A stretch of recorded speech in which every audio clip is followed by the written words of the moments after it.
श्री वाहिगुरु साहिब जी। चार वर्म सतसंग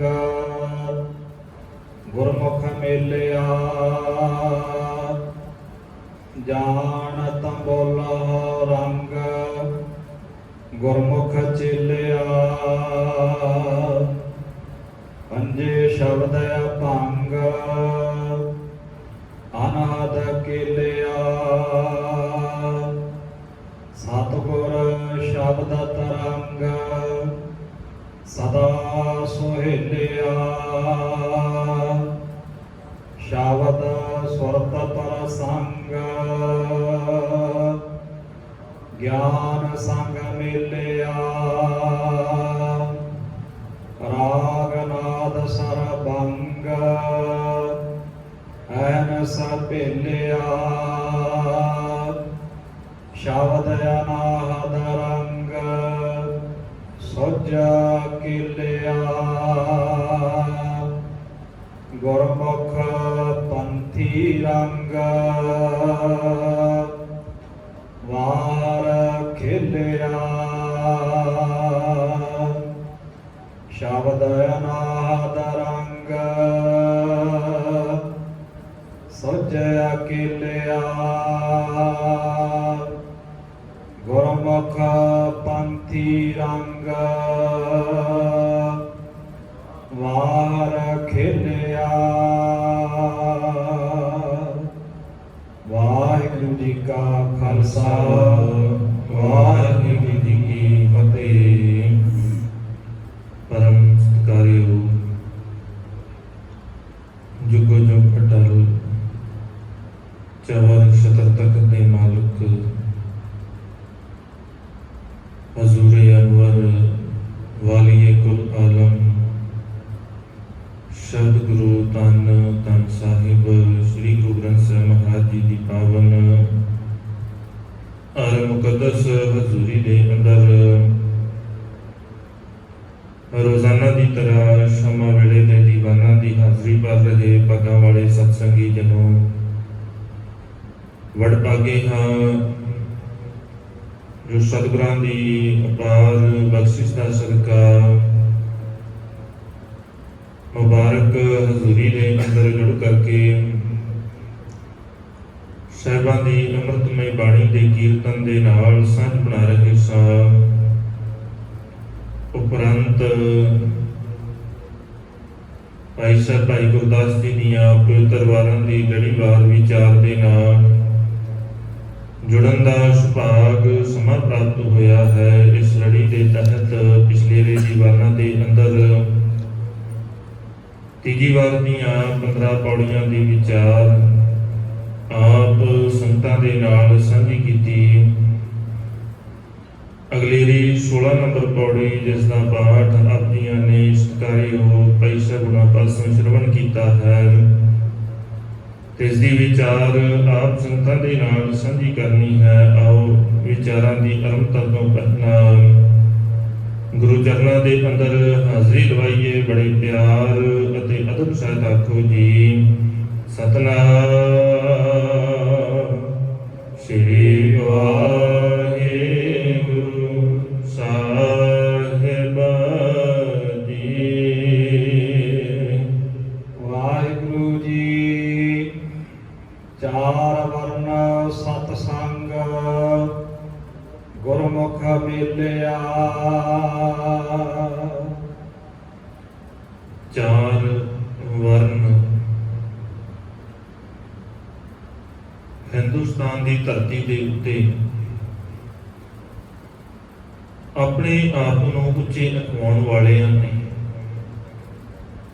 मानव जात नूं चार हिस्सियां दे विच वंड दिता। पहला जिहड़ा वंड सी, इस वंड का तरीका कर्मां दे आधार दे उत्ते सी कि किहड़ा मनुख की काम करता है उहदे काम दे आधार दे उत्ते उहदी जात मनी जाती सी कि इस जात दे नाल इस वरण दे नाल संबंधित।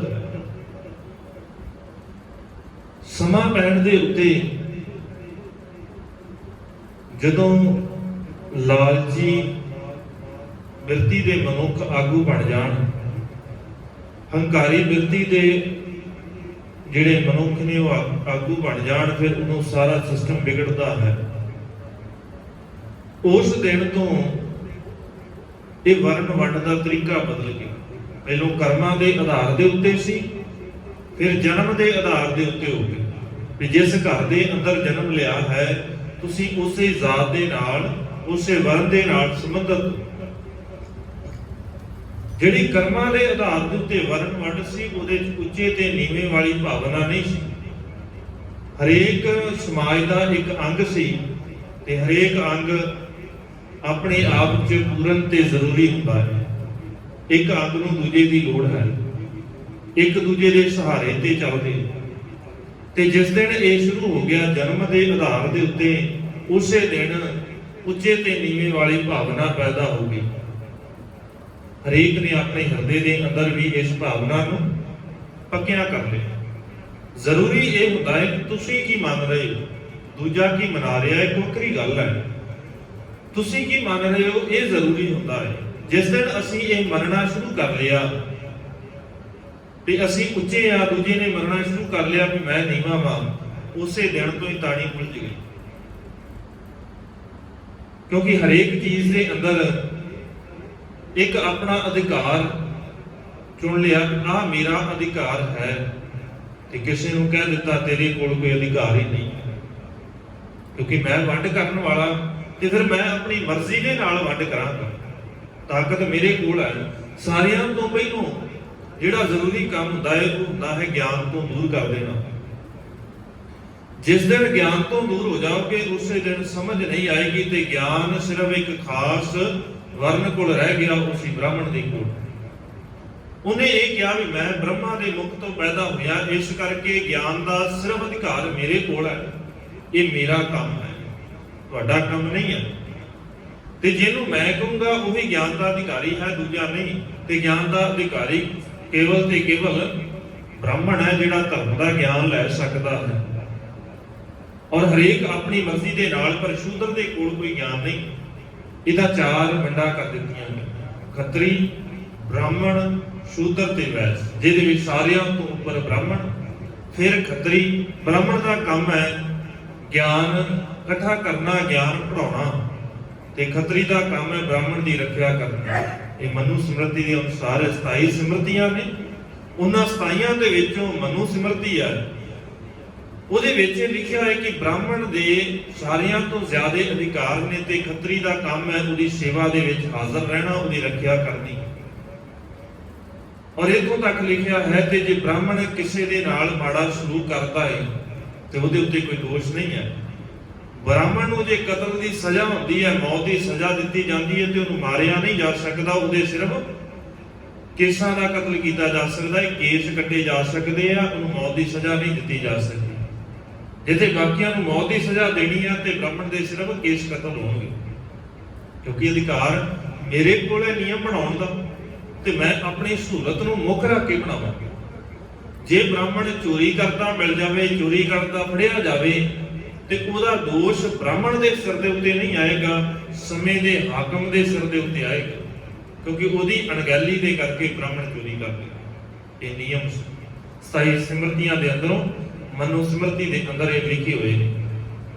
ਹੁਣ ਇੱਥੇ ਹੀ ਸਾਰਾ ਸਿਸਟਮ ਵਿਗੜਿਆ, ਸਾਰਿਆਂ ਦੇ ਅੰਦਰ ਇਹ ਭਾਵਨਾ ਆ ਗਈ। ਇੱਕ ਕਹਿੰਦਾ ਮੈਂ ਸਾਰਿਆਂ ਤੋਂ ਉੱਚਾ, ਦੂਜਾ ਕਹਿੰਦਾ ਮੈਂ ਤਾਕਤਵਰ ਹਾਂ, ਦੋਹਾਂ ਤੋਂ ਉੱਚਾ, ਤੀਜਾ ਕਹਿੰਦਾ ਫਿਰ ਮੇਰੇ ਤੋਂ ਇਲਾਵਾ ਤੇ ਕੰਮ ਚੱਲਦਾ ਹੀ ਨਹੀਂ, ਮੈਂ ਵਪਾਰ ਨਹੀਂ ਕਰਾਂਗਾ ਤੇ ਰਾਜ ਚੱਲੇਗਾ ਨਹੀਂ, ਸਿਸਟਮ ਵਿਗੜ ਜਾਏਗਾ। ਲੋਕਾਂ ਦੇ ਕੋਲ ਜਿਹੜੀਆਂ ਜ਼ਰੂਰੀ ਚੀਜ਼ਾਂ ਨੇ ਉਹਨਾਂ ਦੀ ਪੂਰਤੀ ਨਹੀਂ ਹੋਵੇਗੀ, ਇਸ ਕਰਕੇ ਵਪਾਰੀ ਦੀ ਵੀ ਲੋੜ ਹੈ, ਵੈਸ ਦੀ ਵੀ ਲੋੜ ਹੈ।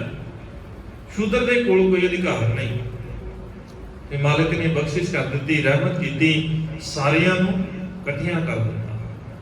ਚਾਰ ਵਰਨ ਇੱਕ ਵਰਨ ਕਰਾਇਆ, ਖੱਤਰੀ, ਬ੍ਰਾਹਮਣ, ਸ਼ੂਦ, ਵੈਸ।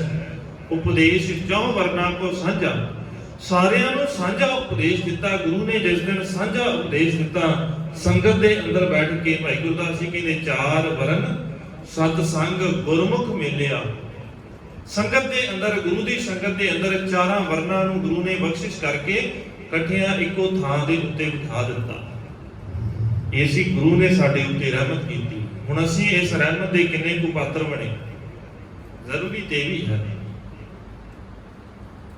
ਅਕਸਰ ਇਹ ਗੱਲ ਕੀਤੀ ਜਾਂਦੀ ਹੈ ਕਿ ਅੱਜ ਦੀ ਗੱਲ ਕਿਉਂ ਕਰਦੇ ਹੋ? ਜਦੋਂ ਵਿਚਾਰ ਕਰਦੇ ਹੋ ਫਿਰ ਅੱਜ ਦੀਆਂ ਗੱਲਾਂ ਕਿਉਂ ਕਰਦੇ ਹੋ? ਜ਼ਰੂਰੀ ਹੈ ਵੇਖਣਾ ਤੇ ਅਸੀਂ ਅੱਜ ਹੈ ਨਾ, ਵੀ ਕੱਲ ਦੇ ਵਿੱਚੋਂ ਅਸੀਂ ਅੱਜ ਕੀ ਸਿੱਖਣਾ ਹੈ, ਗੁਰੂ ਨੇ ਸਾਨੂੰ ਕੀ ਸਿਖਾਇਆ, ਗੁਰੂ ਦਾ ਸਿਧਾਂਤ ਕੀ ਹੈ ਤੇ ਅਸੀਂ ਕੀ ਕਰ ਰਹੇ ਹਾਂ। ਇਹੀ ਤੇ ਜ਼ਰੂਰੀ ਆ ਨਾ। ਮਨੁੱਖ ਕੋਈ ਵੀ ਕਾਰਜ ਕਰਦਾ ਹੈ, ਬਿਜ਼ਨਸ ਵਾਲਾ ਬਿਜ਼ਨਸ ਕਰਦਾ ਹੈ, ਉਹ ਆਪਣਾ ਵੇਖਦਾ ਹੈ ਨਾ ਵੀ ਅੱਜ ਕੱਲ ਕੀ ਸੀ, ਅੱਜ ਕੀ ਹੈ ਤੇ ਕੱਲ ਨੂੰ ਕੀ ਹੋਵੇਗਾ। ਇਹ ਜ਼ਰੂਰੀ ਆ ਨਾ ਤਿੰਨੇ ਅੰਗ। ਜੇ ਇਦਾਂ ਨਹੀਂ ਸੋਚੇਗਾ ਫਿਰ ਉਹ ਕਦੇ ਮੁਨਾਫਾ ਨਹੀਂ ਕੱਢ ਸਕਦਾ, ਘਾਟਾ ਹੀ ਖਾਏਗਾ। ਕਿ ਉਹਨੂੰ ਵੇਖਣਾ ਪਏਗਾ ਨਾ ਕਿ ਜਿਹੜੀ ਚੀਜ਼ ਦਾ ਵਪਾਰ ਕਰ ਰਿਹਾ ਉਹਦਾ ਕੱਲ ਰੇਟ ਕੀ ਸੀ, ਅੱਜ ਕੀ ਹੈ, ਕੱਲ ਨੂੰ ਕੀ ਹੋਵੇਗਾ, ਕੱਲ ਕਿੰਨੀ ਮੰਗ ਸੀ, ਕੱਲ ਨੂੰ ਕਿੰਨੀ ਮੰਗ ਹੋਏਗੀ। ਇਹ ਸਾਰੀਆਂ ਚੀਜ਼ਾਂ ਧਿਆਨ 'ਚ ਰੱਖਣੀਆਂ ਪੈਣਗੀਆਂ। ਇਦਾਂ ਹੀ ਸਾਨੂੰ ਸਮਾਜਿਕ ਜੀਵਨ ਵੀ ਇਦਾਂ ਹੀ ਦੇਖਣਾ ਪਏਗਾ। ਕੱਲ ਕੀ ਸੀ ਸਾਡਾ ਅੱਜ ਕੀ ਹੈ, ਤੇ ਸਾਡੇ ਅੱਜ ਦੇ ਉੱਤੇ ਨਿਰਭਰ ਕਰਦਾ ਹੈ ਕਿ ਕੱਲ ਕੀ ਹੋਵੇਗਾ। ਸਾਡਾ ਕੱਲ ਸੀ ਇੱਕ ਥਾਂ ਦੇ ਉੱਤੇ ਬੈਠਣਾ, ਸਾਡਾ ਕੱਲ ਸਾਨੂੰ ਸਿਖਾਉਂਦਾ ਸੀ ਹੋਏ ਇਕੱਤਰ ਮਿਲੋ ਮੇਰੇ ਭਾਈ, ਦੁਬਿਧਾ ਦੂਰ ਕਰੋ ਲਿਵਲਾਈ, ਹਰਨਾਮੇ ਕੇ ਹੋ ਜੋਰੀ, ਗੁਰਮੁਖ ਬੈਸੋ ਸਫਾ ਵਿਚਾਰੇ। ਇਕੱਠੇ ਹੋ ਕੇ ਬੈਠੋ ਸਫਾ ਵਿਚਾ ਕੇ।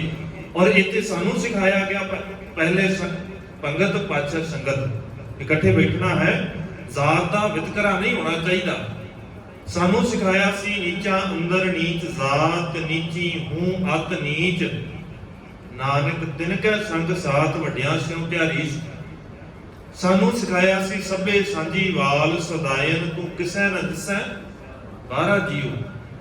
ਸਾਨੂੰ ਸਿਖਾਇਆ ਸੀ ਵੀ ਇੱਕ ਸੰਗਤ ਦੇ ਅੰਦਰ ਜਿਸ ਦਿਨ ਆ ਗਿਆ, ਗੁਰੂ ਦੀ ਸ਼ਰਨ 'ਚ ਆ ਗਿਆ, ਤੂੰ ਅਰਦਾਸ ਕਰੇਗਾ ਤੇ ਫਿਰ ਅਰਦਾਸ ਸਾਰਿਆਂ ਦੀ ਇੱਕੋ ਜਿਹੀ ਹੋਵੇਗੀ।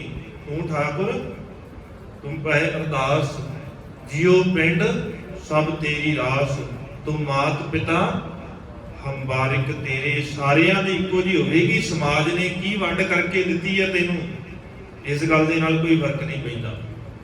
ਸਮਾਜ ਨੇ ਤੈਨੂੰ ਕਿਹੜੇ ਵਰਨ ਦੇ ਵਿੱਚ ਰੱਖਿਆ ਹੈ, ਇਸ ਗੱਲ ਦੇ ਨਾਲ ਕੋਈ ਫਰਕ ਨਹੀਂ ਪੈਂਦਾ। ਜਦੋਂ ਗੁਰੂ ਦੇ ਦਰ ਦੇ ਉੱਤੇ ਆ ਕੇ ਅਰਜ਼ੋਈ ਕਰੇਗਾ ਨਾ, ਫਿਰ ਤੂੰ ਇੱਕੋ ਹੀ ਗੱਲ ਕਹੇਗਾ, ਤੁਮ ਮਾਤ ਪਿਤਾ। ਸਾਰਿਆਂ ਨੂੰ ਇਹੀ ਕਹਿਣਾ ਪਏਗਾ। ਤੇ ਜੇ ਗੁਰੂ ਨੂੰ ਮੰਨਦੇ ਆ ਤੇ ਫਿਰ ਇਹ ਗੁਰੂ ਦੀ ਮੰਨਣੀ ਪਏਗੀ। ਜਦੋਂ ਮਾਂ ਇੱਕ ਹੋਵੇ, ਬਾਪ ਇੱਕ ਹੋਵੇ, ਫਿਰ ਜ਼ਾਤ ਵਾਲਾ ਤੇ ਮਸਲਾ ਹੀ ਖਤਮ ਹੋ ਜਾਂਦਾ। ਫਿਰ ਜਾਤ ਵੀ ਇੱਕੋ ਹੀ ਹੁੰਦੀ ਹੈ। ਤੇ ਜਿਹੜਾ ਜਾਤਾਂ ਪਾਤਾਂ ਦੇ ਵਿੱਚ ਮੰਨਦਾ ਹੈ ਉਹ ਸਿੱਖ ਨਹੀਂ ਹੋ ਸਕਦਾ। ਸਿੱਧੀ ਜੀ ਗੱਲ ਹੈ। ਜਿਹੜਾ ਸਿੱਖ ਹੈ, ਜੇ ਉਹ ਅਜੇ ਵੀ ਜਾਤ ਪਾਤ ਦੀ ਗੱਲ ਕਰਦਾ ਹੈ ਤੇ ਫਿਰ ਸਿੱਖ ਨਹੀਂ ਹੈ। ਇਹ ਕੋੜ ਲੱਗਾ ਹੋਇਆ ਉਹਦੀ ਜ਼ਿੰਦਗੀ ਦੇ ਅੰਦਰ, ਤੇ ਕੋੜ ਬਹੁਤ ਮਾੜਾ ਹੈ। ਇਹਦਾ ਕੋਈ ਇਲਾਜ ਨਹੀਂ ਹੈ। ਕੋੜ ਦਾ ਇੱਕੋ ਇਲਾਜ ਹੁੰਦਾ ਹੈ, ਜਿਸ ਅੰਗ ਤੋਂ ਸ਼ੁਰੂ ਹੋ ਰਿਹਾ ਉਸ ਅੰਗ ਨੂੰ ਵੱਢ ਦੇਣਾ ਚਾਹੀਦਾ। ਜਿੱਥੋਂ ਇਹ ਸ਼ੁਰੂ ਹੋ ਰਿਹਾ ਉਹ ਸੋਚ ਨੂੰ ਖਤਮ ਕਰ ਦੇਣਾ ਚਾਹੀਦਾ ਹੈ। ਮਾਲਕ ਤਾਂ ਹੀ ਕਹਿੰਦੇ ਨੇ ਵੀ ਜਿਹੜੀ ਮੱਤ ਦੇ ਅੰਦਰੋਂ ਇਹੋ ਜਿਹੀਆਂ ਚੀਜ਼ਾਂ ਪੈਦਾ ਹੋ ਰਹੀਆਂ ਨੇ, ਜਿਹੜੇ ਰੱਬ ਦੇ ਰਾਹ ਦੇ ਉੱਤੇ ਨਹੀਂ ਤੁਰਦੇ, ਗੁਰੂ ਦੇ ਹੁਕਮ ਨੂੰ ਨਹੀਂ ਮੰਨਦੇ, ਤੇ ਨਮਾਤ ਕੀਜਾ ਹਰ ਬਾਂਝਾ।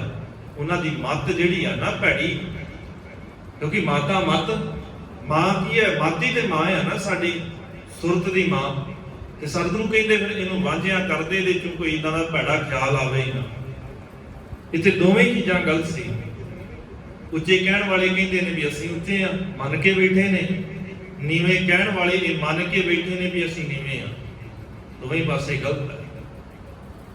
ਇੱਥੇ ਤੇ ਇਹ ਗੱਲ ਹੀ ਨਹੀਂ ਸੀ, ਜ਼ਾਤ ਦੀ ਤੇ ਗੱਲ ਹੀ ਨਹੀਂ। ਜਿਸ ਦਿਨ ਗੁਰੂ ਦੇ ਦਰ ਦੇ ਉੱਤੇ ਆ ਗਿਆ, ਇਹੀ ਤੇ ਗੱਲ ਸੀ ਨਾ। ਕਲਗੀਧਰ ਪਾਤਸ਼ਾਹ ਜੇ ਇਹੀ ਕੋਈ ਸਾਨੂੰ ਸਿਖਾਉਣਾ ਹੁੰਦਾ ਤੇ ਪਰਮਾਨੰਦ ਪੁਰੋਹਿਤ ਵਰਗੇ ਫਿਰ ਖੰਡੇ ਬਾਟੇ ਦੀ ਪਾਹੂ ਲੈ ਕੇ ਬੈਠੇ ਹੁੰਦੇ।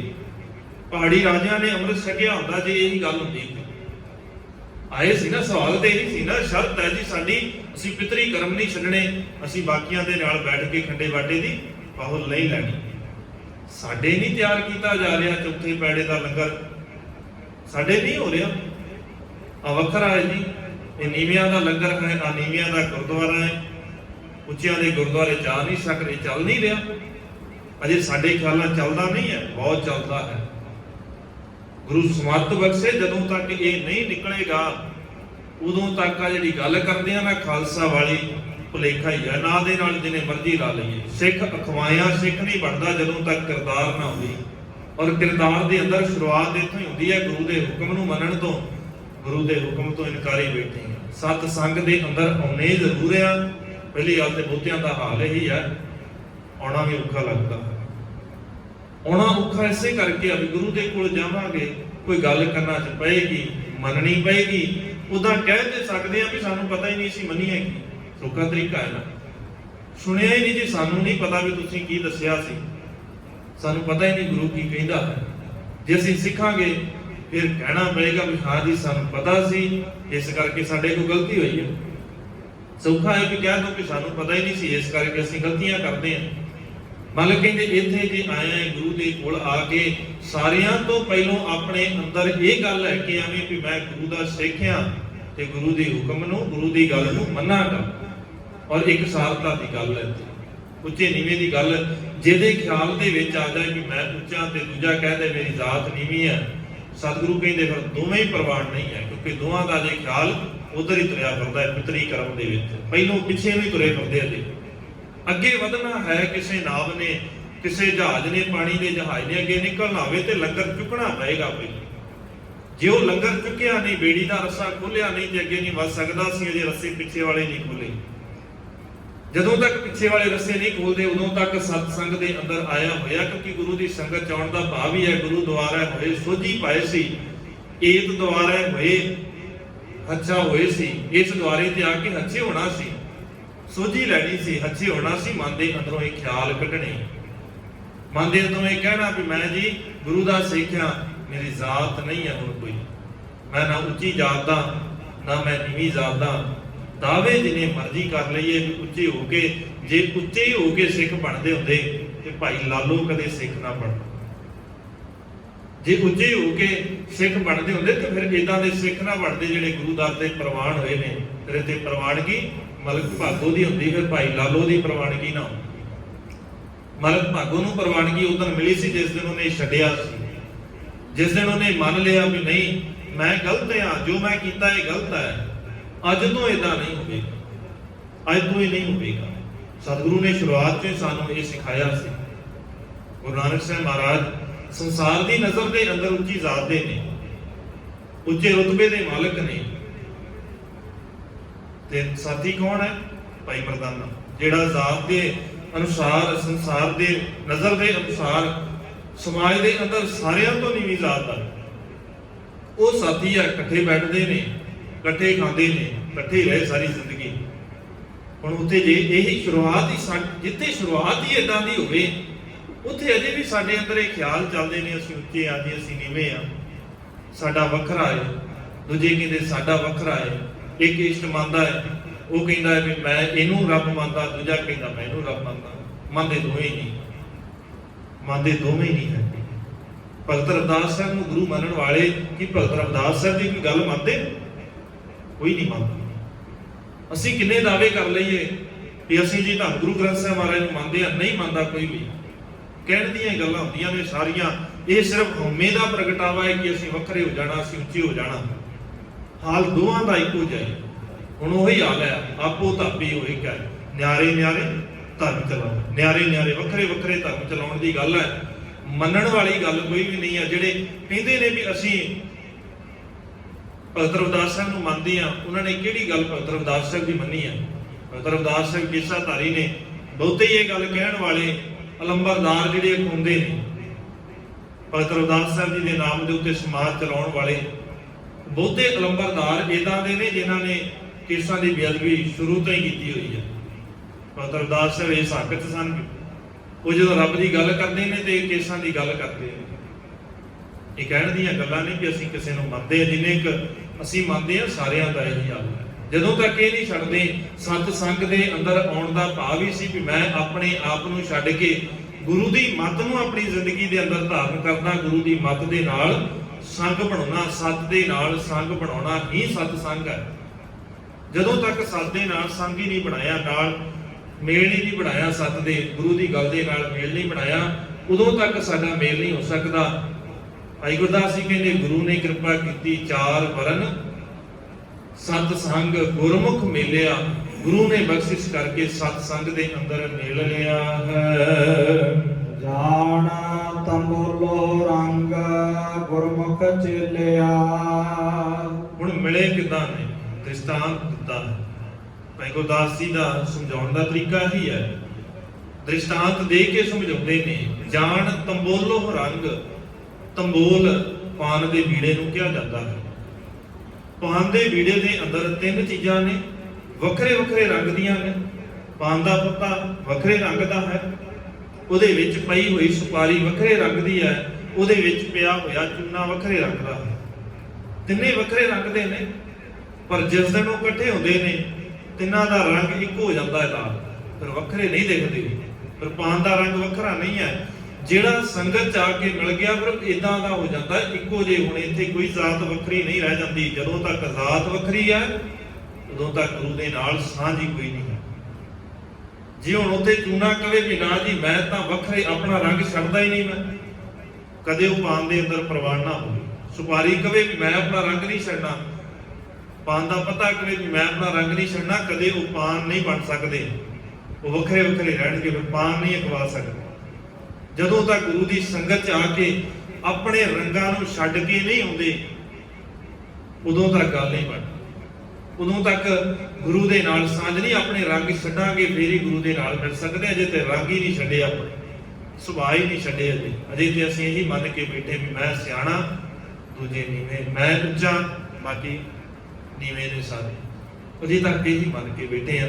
ਭਾਈ ਗੁਰਦਾਸ ਜੀ ਕਹਿੰਦੇ ਜਦੋਂ ਤੱਕ ਇਦਾਂ ਦਾ ਸੁਭਾਅ ਨਹੀਂ ਹੋਏਗਾ, ਜਾਣ ਤੰਬੋਲੋ ਰੰਗ ਗੁਰਮੁਖ ਚੇਲਿਆ, ਗੁਰਮੁਖ ਸੇਵਕ ਬਣਦਾ ਹੈ ਤੇ ਸੇਵਕ ਬਣਨ ਦੀ ਇਹ ਨਿਸ਼ਾਨੀ ਹੈ ਵੀ ਆਪਣੇ ਆਪ ਨੂੰ ਖਤਮ ਕਰਕੇ ਗੁਰੂ ਦੇ ਰੰਗ ਦੇ ਵਿੱਚ ਰੰਗਿਆ ਜਾਂਦਾ ਹੈ। ਜੇ ਸ਼ਬਦ ਅਭੰਗ ਅਨਹਦ ਕੇਲਿਆ, ਪੰਜੇ ਸ਼ਬਦ ਗੁਰੂ ਦੇ ਪ੍ਰਵਾਨਿਤ ਹੁਕਮ ਨੂੰ ਮੰਨ ਕਰਕੇ ਆਪਣੀ ਜ਼ਿੰਦਗੀ ਦੇ ਅੰਦਰ ਅਨਹਦ ਕੇਲਿਆ। ਕੇਲ ਦਾ ਭਾਵ ਹੁੰਦਾ ਹੈ ਆਨੰਦ ਲੈਣਾ, ਖੇੜੇ ਲੈਣਾ। ਅਨਹਦ ਕੇਲਿਆ ਜਿਹੜਾ ਕਦੇ ਨਾ ਖਤਮ ਹੋਣ ਵਾਲਾ ਕੇਲ ਆਨੰਦ ਹੈ, ਉਹ ਕਦੇ ਖਤਮ ਨਹੀਂ ਹੁੰਦਾ। ਉਹ ਗੁਰੂ ਦੇ ਦਰ ਤੋਂ ਮਿਲਦਾ ਹੈ ਜਿਹਨੇ ਆਪਣੇ ਆਪ ਨੂੰ ਗੁਰੂ ਦੇ ਨਾਲ ਮੇਲ ਲਿਆ। ਪੰਜੇ ਸ਼ਬਦ ਅਭੰਗ, ਗੁਰੂ ਦਾ ਸ਼ਬਦ ਅਭੰਗ ਹੈ, ਨਾਸ਼ ਨਹੀਂ ਕੀਤਾ ਜਾ ਸਕਦਾ।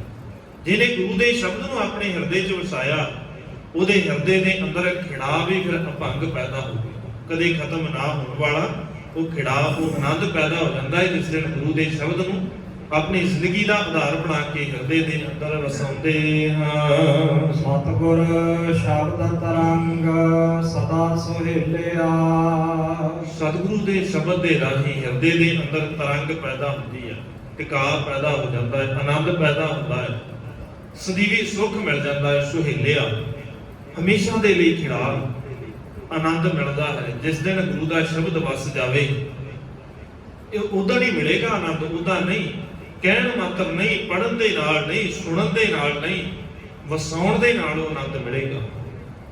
ਜ਼ਿਆਦਾ ਜ਼ੋਰ ਹੀ ਇਸੇ ਤੇ ਲੱਗਾ ਹੈ ਕਿ ਮੈਂ ਆਪਣੇ ਆਪ ਨੂੰ ਸ੍ਰੇਸ਼ਟ ਸਿੱਧ ਕਰ ਦੇਵਾਂ, ਮੈਂ ਆਪਣੇ ਆਪ ਨੂੰ ਸਭ ਤੋਂ ਸਿਆਣਾ ਸਿੱਧ ਕਰ ਦੇਵਾਂ। ਤਰੀਕਾ ਕਿਹੜਾ ਅਪਣਾਉਣਾ ਹੈ ਇਸ ਗੱਲ ਦੇ ਨਾਲ ਕੋਈ ਫਰਕ ਨਹੀਂ ਪੈਂਦਾ। ਬਸ ਕਰਨਾ ਕੀ ਹੈ, ਆਪਣੇ ਆਪ ਨੂੰ ਉੱਚਾ ਤੇ ਸ੍ਰੇਸ਼ਟ ਸਿੱਧ ਕਰਨਾ ਹੈ ਵੀ ਮੇਰੇ ਤੋਂ ਜ਼ਿਆਦਾ ਸਿਆਣਾ ਕੋਈ ਨਹੀਂ ਹੈ। ਤੇ ਸਤਿਗੁਰੂ ਕਹਿੰਦੇ ਜਿਹੜੇ ਇੱਥੇ ਸਿਆਣੇ ਨੇ ਨਾ ਉਹ ਵੀ ਪ੍ਰਵਾਨ ਨਹੀਂ ਹੈ। ਜਿਹੜੇ ਇਹ ਕਹਿੰਦੇ ਨੇ ਨਾ ਮੈਂ ਸਿਆਣਾ, ਮੈਂ ਹੀ ਠੀਕ ਆ, ਬਾਕੀ ਸਾਰੇ ਗਲਤ ਨੇ, ਸਤਿਗੁਰੂ ਕਹਿੰਦੇ ਫਿਰ ਇਦਾਂ ਦੇ ਪ੍ਰਵਾਨ ਨਹੀਂ ਹੈਗੇ। ਬਿਲਕੁਲ ਨਹੀਂ ਪ੍ਰਵਾਨ ਹੋਣਗੇ ਜਿਨ੍ਹਾਂ ਨੇ ਅੱਜ ਤੱਕ ਆਪਣੀਆਂ ਸਿਆਣਪਾਂ ਨਹੀਂ ਛੱਡੀਆਂ। ਗੁਰੂ ਦੇ ਦਰ ਤੇ ਆ ਕੇ ਤੇ ਸਿਆਣਪ ਛੱਡਣੀ ਪਏਗੀ। ਇੱਥੇ ਆ ਕੇ ਸਿਆਣਪ ਨਹੀਂ ਛੱਡੀ ਅਜੇ ਤੱਕ, ਮੱਥਾ ਟੇਕ ਕੇ ਦਿਹਾੜੀ 4-4 ਵਾਰ ਫਿਰ ਵੀ ਅਜੇ ਸਿਆਣਪਾਂ ਨਹੀਂ ਛੱਡੀਆਂ। ਅਜੇ ਵੀ ਕਹਿੰਦੇ ਅਸੀਂ ਉੱਚੇ ਜਾਂ ਦੂਜਿਆਂ ਨੂੰ ਨੀਵੇਂ ਸਿੱਧ ਕਰ ਦਈਏ। ਜਦੋਂ ਤੱਕ ਇਹ ਸੁਭਾਅ ਹੈ, ਸਤਿਗੁਰੂ ਕਹਿੰਦੇ ਪ੍ਰਵਾਨਗੀ ਨਹੀਂ। ਆਨੰਦ ਉਸੇ ਦਿਨ ਆਏਗਾ ਜਿਸ ਦਿਨ ਗੁਰੂ ਦੇ ਨਾਲ ਮਿਲ ਕੇ ਅੰਦਰ ਦਾ ਜਿਹੜਾ ਵਿਕਾਰਾਂ ਵਾਲਾ ਸੁਭਾਅ ਹੈ, ਮਾੜੀ ਬਿਰਤੀ ਹੈ, ਨੀਵਾਂ ਦਿਖਾਉਣ ਦੀ, ਆਪਣੇ ਆਪ ਨੂੰ ਉੱਚਾ ਸਿੱਧ ਕਰਨ ਦੀ, ਇਹ ਜਦੋਂ ਤੱਕ ਨਹੀਂ ਜਾਂਦੀ ਸਤਿਗੁਰੂ ਕਹਿੰਦੇ ਉਦੋਂ ਤੱਕ ਅੰਦਰ ਟਿਕਾ ਨਹੀਂ ਆਵੇਗਾ। ਸ਼ਬਦ ਸੁਰਤ ਪਰ ਸੰਗ ਗਿਆਨ ਸੰਗ ਮੇਲਿਆ, ਸ਼ਬਦ ਤੇ ਸੁਰਤ, ਜਦੋਂ ਸ਼ਬਦ ਸੁਰਤ ਦੇ ਨਾਲ ਮਿਲ ਜਾਵੇ, ਇਸ ਗੱਲ ਦੀ ਸਮਝ ਆ ਜਾਵੇ, ਗਿਆਨ ਸੰਗ ਮੇਲਿਆ, ਗਿਆਨ ਸਾਡੇ ਹਿਰਦੇ ਦੇ ਅੰਦਰ ਆ ਜਾਵੇ, ਇਹ ਜ਼ਰੂਰੀ ਹੈ। ਗਿਆਨ ਸੰਗ ਮੇਲਿਆ, ਜਦੋਂ ਗਿਆਨ ਸਾਡੀ ਜ਼ਿੰਦਗੀ 'ਚ ਆ ਗਿਆ ਫਿਰ ਪਤਾ ਲੱਗ ਜਾਏਗਾ ਸਹੀ ਕੀ ਹੈ ਤੇ ਗਲਤ ਕੀ ਹੈ। ਗੁਰੂ ਦਾ ਗਿਆਨ ਹੀ ਐਸਾ ਹੈ ਜਿਹੜਾ ਸਾਨੂੰ ਸਹੀ ਤੇ ਗਲਤ ਦੀ ਸੂਝੀ ਦਿਵਾਉਂਦਾ ਹੈ। ਗੁਰੂ ਦਾ ਗਿਆਨ ਹੀ ਹੈ ਜਿਹੜਾ ਸਾਨੂੰ ਚੰਗੇ ਤੇ ਮਾੜੇ ਦਾ ਫਰਕ ਦੱਸਦਾ ਹੈ। ਇਹੀ ਤੇ ਵਿਵੇਕ ਬੁੱਧ ਹੈ। ਗਿਆਨ ਹੋਣ ਦਾ ਭਾਵ ਕੱਲਾ ਨਹੀਂ ਹੈ ਵੀ ਵਿਚਾਰ ਕਰ ਲੈਣੀ, ਸੁਣਾ ਦੇਣਾ, ਇਹ ਗਿਆਨ ਹੈ। ਇਹ ਬੌਧਿਕ ਗਿਆਨ ਹੈ। ਬੌਧਿਕ ਗਿਆਨ ਕੋਈ ਵੀ ਇਕੱਠਾ ਕਰ ਸਕਦਾ ਹੈ।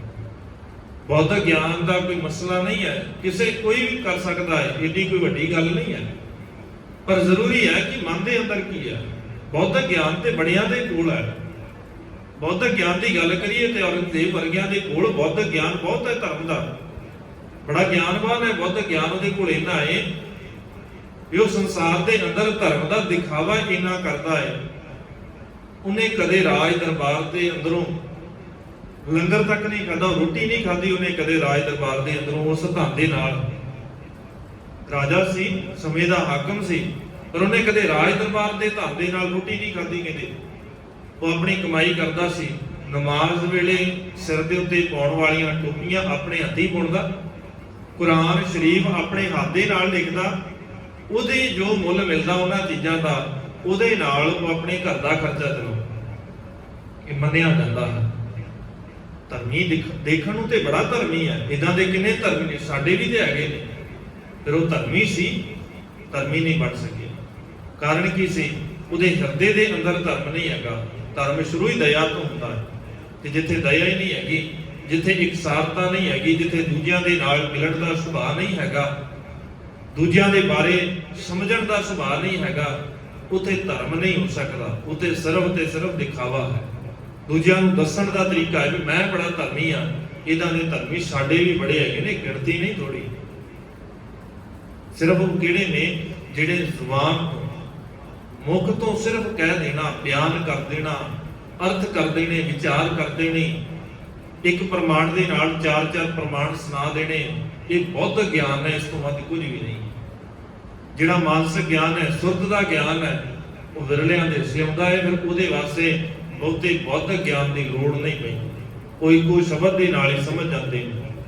ਤੇ ਜਿਹੜਾ ਮਾਨਸਿਕ ਗਿਆਨ ਹੈ, ਉਹ ਇੱਕ ਸ਼ਬਦ ਦੇ ਨਾਲ ਵੀ ਜੁੜ ਜਾਂਦਾ ਹੈ ਮਨੁੱਖ। ਜਿਸ ਦਿਨ ਉਹ ਗਿਆਨ ਆ ਜਾਵੇ ਤੇ ਬੌਧਿਕ ਗਿਆਨ ਕਿੰਨਾ ਇਕੱਠਾ ਕਰ ਲਵੇ। ਸਤਿਗੁਰੂ ਕਹਿੰਦੇ ਫਿਰ ਪੜ ਗੱਡੀ ਲੱਧੀਆਂ ਵਾਲਾ ਹਿਸਾਬ ਹੈ। ਪੜਿਆ ਵੀ ਜੇ ਤੇ ਸੁਰਤ ਨੂੰ ਟਿਕਾਉਂਦਾ ਹੈ ਫਿਰ ਤੇ ਪੜਿਆ ਪ੍ਰਮਾਣ ਹੈ। ਜੇ ਉਹ ਪੜਿਆ ਹੀ ਸੁਰਤ ਨੂੰ ਹਿਲਾ ਦੇਵੇ ਤੇ ਗਿਆਨ ਦਾ ਹੰਕਾਰ ਦੂਰ ਕਰਨਾ ਬੜਾ ਔਖਾ ਹੈ। ਬਾਕੀ ਜਿਹੜੇ ਹੰਕਾਰ ਨੇ ਉਹ ਗਿਆਨ ਦੇ ਨਾਲ ਦੂਰ ਕੀਤੇ ਜਾ ਸਕਦੇ ਨੇ। ਗਿਆਨ ਦਾ ਹੰਕਾਰ ਦੂਰ ਕਰਨਾ ਬੜਾ ਔਖਾ ਹੈ। ਜਿਸ ਦਿਨ ਸਾਨੂੰ ਲੱਗਣ ਲੱਗ ਜਾਏ ਕਿ ਅਸੀਂ ਗਿਆਨੀ ਹੋ ਗਏ, ਸਾਨੂੰ ਲੱਗਣ ਲੱਗਦਾ ਹੈ ਕਿ ਸਾਡੇ ਕੋਲ ਗਿਆਨ ਹੋ ਗਿਆ, ਇਸ ਹੰਕਾਰ ਨੂੰ ਦੂਰ ਕਰਨਾ ਬੜਾ ਔਖਾ ਹੈ। ਸਤਿਗੁਰੂ ਕਹਿੰਦੇ ਗੁਰੂ ਦੇ ਨਾਲ ਮਿਲ, ਗੁਰੂ ਦੇ ਨਾਲ ਮਿਲ ਕੇ ਗਿਆਨ ਸੰਗ ਮਿਲਿਆ। ਗੁਰੂ ਦਾ ਗਿਆਨ ਤੇਰੀ ਸੁਰਤ ਨੂੰ ਜਗਾ ਦੇਵੇਗਾ। ਰਾਗ ਨਾਦ ਸਰਵੰਗ ਐਨਸ ਭੇਲਿਆ। ਗੁਰੂ ਦੇ ਰਾਗ ਤੇ ਨਾਦ ਦੇ ਨਾਲ ਮਿਲ ਕਰਕੇ ਸਰਬ ਅੰਗ, ਸਾਰੇ ਅੰਗ ਖਿੜ ਜਾਂਦੇ, ਮੇਲ ਹੋ ਗਿਆ। ਅੱਜ ਗੁਰੂ ਦੇ ਸ਼ਬਦ ਦੇ ਰਾਹੀਂ, ਗੁਰੂ ਦੇ ਸ਼ਬਦ ਦੇ ਰਾਹੀਂ ਸੁਰਤ ਟਿਕ ਗਈ, ਗੁਰੂ ਦੇ ਸ਼ਬਦ ਦੇ ਰਾਹੀਂ ਹਿਰਦਾ ਟਿਕ ਗਿਆ। ਹੁਣ ਉਸੇ ਸ਼ਬਦ ਦੇ ਰਾਹੀਂ ਅੱਖਾਂ ਨੇ ਵੀ ਕੰਮ ਸਹੀ ਕਰਨਾ ਸ਼ੁਰੂ ਕਰ ਦਿੱਤਾ, ਹੱਥਾਂ ਨੇ ਵੀ ਕੰਮ ਕਰਨਾ ਸ਼ੁਰੂ ਕਰ ਦਿੱਤਾ। ਹੁਣ ਜਿਵੇਂ ਗੁਰੂ ਕਹਿੰਦਾ ਹੈ ਉਸੇ ਤਰੀਕੇ ਦੇ ਨਾਲ ਸਾਰਾ ਸਰੀਰ ਤੁਰਦਾ ਹੈ। ਸ਼ਬਦ ਅਨਾਹਤ ਰੰਗ ਸੁਝ ਕੇਲਿਆ। ਸ਼ਬਦ ਦੇ ਰੰਗ ਦੇ ਨਾਲ, ਸ਼ਬਦ ਦੇ ਗਿਆਨ ਦੇ ਨਾਲ ਗੁਰੂ ਦਾ ਰੰਗ ਮਿਲ ਜਾਂਦਾ ਹੈ। ਗੁਰੂ ਦਾ ਜਿਹੜਾ ਪ੍ਰੇਮ ਹੈ ਉਹ ਮਿਲ ਜਾਂਦਾ ਹੈ। ਜਿਸ ਦਿਨ ਗੁਰੂ ਦਾ ਪ੍ਰੇਮ ਮਿਲ ਜਾਏ ਸ਼ਬਦ ਦੇ ਰਾਹੀਂ, ਉਸ ਦਿਨ ਹਿਰਦਾ ਇੰਨਾ ਕੁ ਟਿਕਦਾ ਹੈ, ਸੰਸਾਰ ਵਾਲੇ ਪਾਸੇ ਤੋਂ ਦੂਰ ਹੋ ਕਰਕੇ ਮਨੁੱਖ ਨਿਰੰਕਾਰ ਦੇ ਰਾਹ ਦੇ ਉੱਤੇ ਤੁਰਦਾ ਹੈ। ਮੁਖ ਪੰਥੀ ਰੰਗ ਵਾਰ ਖੇਲਿਆ। ਗੁਰਮੁਖ ਜਿਹੜਾ ਹੈ ਉਹ ਪੰਥੀ ਰੰਗ, ਉਸ ਮਾਲਕ ਵਾਹਿਗੁਰੂ ਦੇ ਰੰਗ ਦੇ ਉੱਤੇ, ਉਸੇ ਰਾਹ ਦੇ ਉੱਤੇ, ਪਿਆਰ ਦੇ ਰਸਤੇ ਦੇ ਉੱਤੇ ਤੁਰਦਾ ਹੈ। ਵੀ ਪ੍ਰੇਮਾ ਭਗਤੀ ਦਾ ਰਸਤਾ ਅਪਣਾਉਂਦਾ ਹੈ, ਬਾਕੀ ਸਾਰਿਆਂ ਤੋਂ ਪਾਸੇ ਹੋ ਜਾਂਦਾ। ਜਿੰਨੇ ਸਾਡੇ ਅੰਦਰ ਦੇ ਸੁਭਾਅ ਨੇ ਉਹ ਮਾੜੇ ਸੁਭਾਅ ਨੂੰ ਛੱਡ ਕੇ ਫਿਰ ਚੰਗਾ ਸੁਭਾਅ ਗ੍ਰਹਿਣ ਕਰਦਾ ਹੈ। ਪੰਜੇ ਗਿਆਨ ਇੰਦਰੀਆਂ ਦੇ ਗੁਣ, ਪੰਜੇ ਕਰਮ ਇੰਦਰੀਆਂ ਦੇ ਗੁਣ, ਜਤ ਸਤ ਵੈਰਾਗ, ਇਹਨਾਂ ਗੁਣਾਂ ਨੂੰ ਧਾਰਨ ਕਰਕੇ ਮਨੁੱਖ ਫਿਰ ਸੰਸਾਰ ਦੇ ਚੱਕਰ ਤੋਂ ਬਾਹਰ ਨਿਕਲ ਕੇ ਗੁਰੂ ਦੇ ਰਸਤੇ ਦੇ ਉੱਤੇ ਤੁਰਦਿਆਂ ਹੋਇਆਂ ਗੁਰੂ ਦੇ ਮਾਰਗ ਦੇ ਉੱਤੇ ਖੇਡਦਾ ਹੈ। ਫਿਰ ਇਸ ਖੇਡ ਦੇ ਅੰਦਰ ਖੇਡਦਾ ਹੈ ਜਿਹੜੀ ਗੁਰੂ ਦੱਸਦਾ ਹੈ। ਫਿਰ ਸੰਸਾਰ ਦੀ ਖੇਡ ਨਹੀਂ, ਅੱਜ ਗੁਰੂ ਦੇ ਮਾਰਗ ਦੀ ਖੇਡ ਹੈ। ਗੁਰੂ ਦੇ ਦੱਸੇ ਰਸਤੇ ਦੇ ਉੱਤੇ ਤੁਰਦਿਆਂ ਹੋਇਆਂ ਉਸ ਖੇਡ ਨੂੰ ਖੇਡਦਾ ਸਤਿਗੁਰੂ ਸਮਤ ਬਖਸ਼ਣ, ਦਇਆ ਕਰਨ, ਸਾਡੇ ਹਿਰਦੇ ਦੇ ਅੰਦਰ ਟਿਕਾ ਗੁਰੂ ਦਾ ਸ਼ਬਦ, ਗੁਰੂ ਦਾ ਸਿਧਾਂਤ ਵਸਾ ਦੇਣ, ਜਿਸ ਦੇ ਰਾਹੀਂ ਸਾਡਾ ਇਹ ਜੀਵਨ ਸੁਖਾਲਾ ਹੋ ਜਾਵੇ। ਵਿਚਾਰਾਂ ਕਰਦਿਆਂ ਹੋਈਆਂ ਬੇਅੰਤ ਭੁੱਲਾਂ ਦੀ ਖਿਮਾ। ਬੁਲਾਓ ਜੀ ਫਤਿਹ, ਆਖੋ ਜੀ ਵਾਹਿਗੁਰੂ ਜੀ ਕਾ ਖਾਲਸਾ, ਵਾਹਿਗੁਰੂ ਜੀ ਕੀ ਫਤਿਹ। ਰਾਮ ਕਲੀ ਮਹਲਾ ਤੀਜਾ, ਆਨੰਦ ਏਕ ਓੰਕਾਰ।